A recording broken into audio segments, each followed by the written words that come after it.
of years ago, we travelled back to Northern Ireland as a family to celebrate the 40th birthday of our twins and to be involved in a family wedding. They were wonderful highlights of that trip.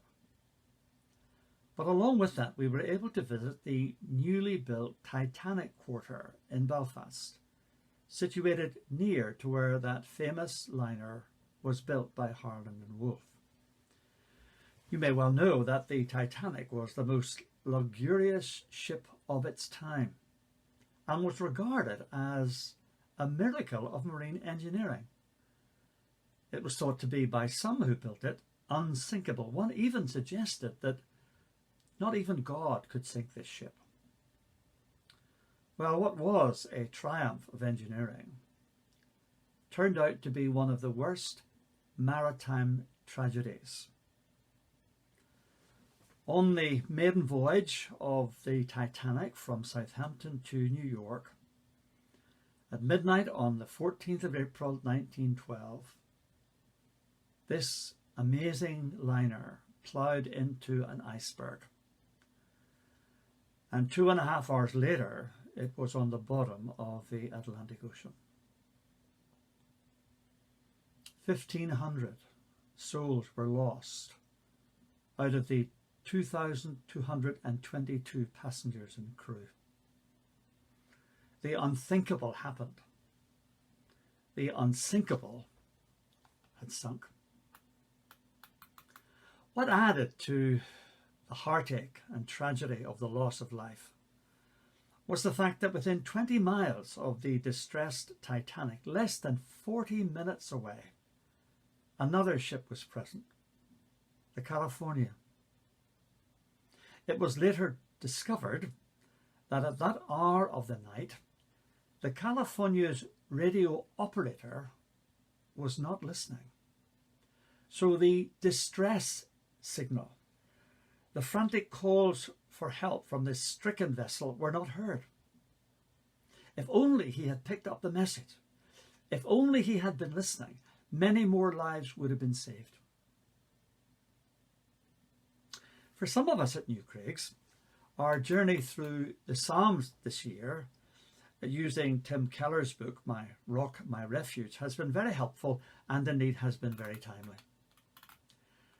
Some weeks ago we were in Psalm 55. And in that psalm we find David struggling with the betrayal of a close friend. And when the betrayal is discovered, his first impulse is to escape. Oh, that I had the wings of a dove, he said. I would fly away and be at rest. I would hasten my escape. Escape. I have to escape. I must get as far away from this situation as possible. But he very quickly realized that running wasn't the answer. The unwanted, the unwelcomed situation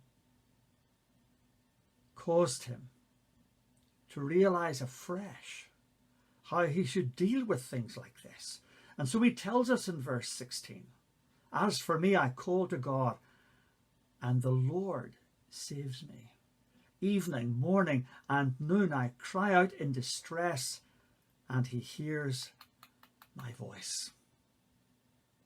God hears our distress signals.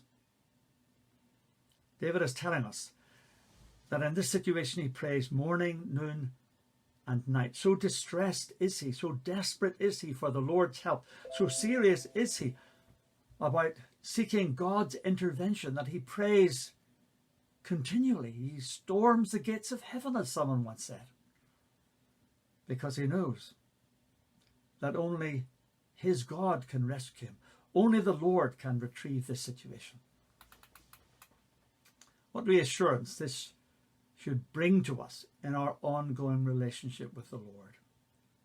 He listens to our cry. He hears our prayers. He is aware of the troubles we face, the struggles we have to endure, and he understands better than anyone else what needs to be done to bring about the best outcome. So before we even begin to address those matters that concern us, those issues which throw up all sorts of difficulties for us, We need to spread each one of them out before the Lord. He is the first one on whom we call, not second, not as a last resort when we've tried everything else, but he is to be the first. So what are the issues troubling you and me as we cope with this lockdown? Those issues that we cannot ignore and from which we cannot run away. Are there family matters? Health concerns, financial worries, spiritual struggles? Get into that secret place with God. Find a place to be alone and spread out these matters before him. He is listening. He hears our distress signals, and he has promised to bring about the best outcome. God bless you today.